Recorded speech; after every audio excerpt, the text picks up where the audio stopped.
2 Chronicles 28. Ahaz was 20 years old when he became king, and he reigned in Jerusalem 16 years. Unlike David his father, he did not do what was right in the eyes of the Lord. He followed the ways of the kings of Israel and also made idols for worshipping the Baals. He burned sacrifices in the valley of Ben Hinnom and sacrificed his children in the fire, engaging in the detestable practices of the nations the Lord had driven out before the Israelites. He offered sacrifices and burned incense at the high places, on the hilltops and under every spreading tree. Therefore the Lord his God delivered him into the hands of the king of Aram. The Arameans defeated him and took many of his people as prisoners and brought them to Damascus. He was also given into the hands of the king of Israel, who inflicted heavy casualties on him.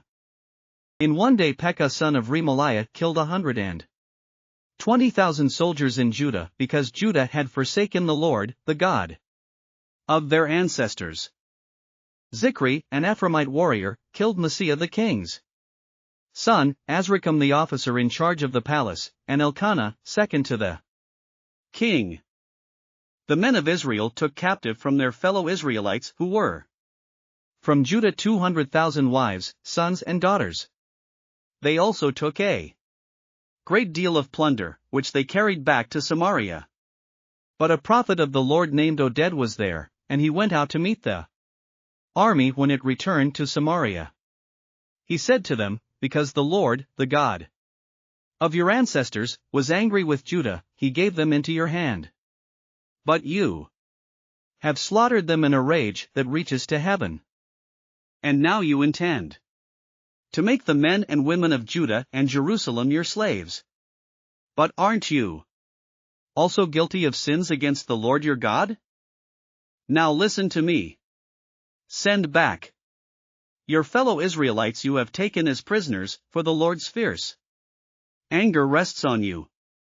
Then some of the leaders in Ephraim, Azariah son of Jehohanan, Berechiah son of Meshillemoth, Jehizkiah son of Shallum, and Amasa son of Hadlai, confronted those who were arriving from the war. "You must not bring those prisoners here," they said, "or we will be guilty before the Lord. Do you intend to add to our sin and guilt? For our guilt is already great, and his fierce anger rests on Israel." So the soldiers gave up the prisoners and plunder in the presence of the officials and all the assembly. The men designated by name took the prisoners, and from the plunder they clothed all who were naked. They provided them with clothes and sandals, food and drink, and healing balm. All those who were weak they put on donkeys. So they took them back to their fellow Israelites at Jericho, the city of palms, and returned to Samaria. At that time King Ahaz sent to the kings of Assyria for help. The Edomites had again come and attacked Judah and carried away prisoners, while the Philistines had raided towns in the foothills and in the Negev of Judah.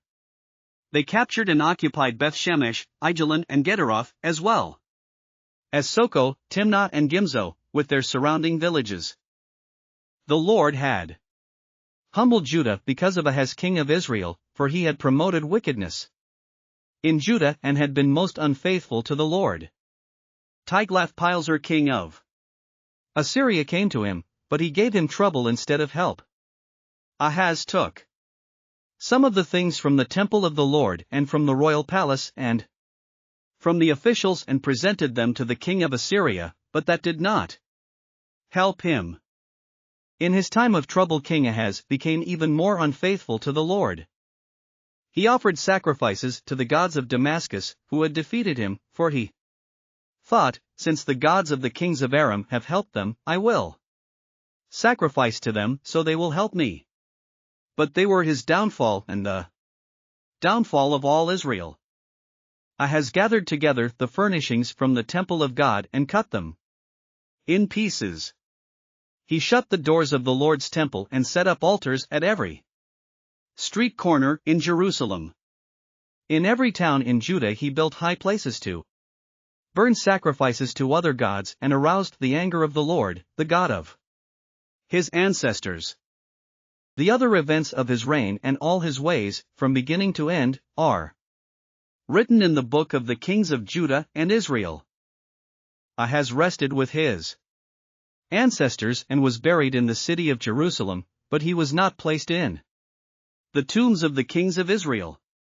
And Hezekiah his son succeeded him as king. Thanks for listening to another chapter of the Bible. At My Faith Fuel, we believe a good coffee fuels your faith and energizes your day. Please visit myfaithfuel.com to explore our delicious coffee blends. Part of each purchase goes to training worshipers around the world. Thanks for listening.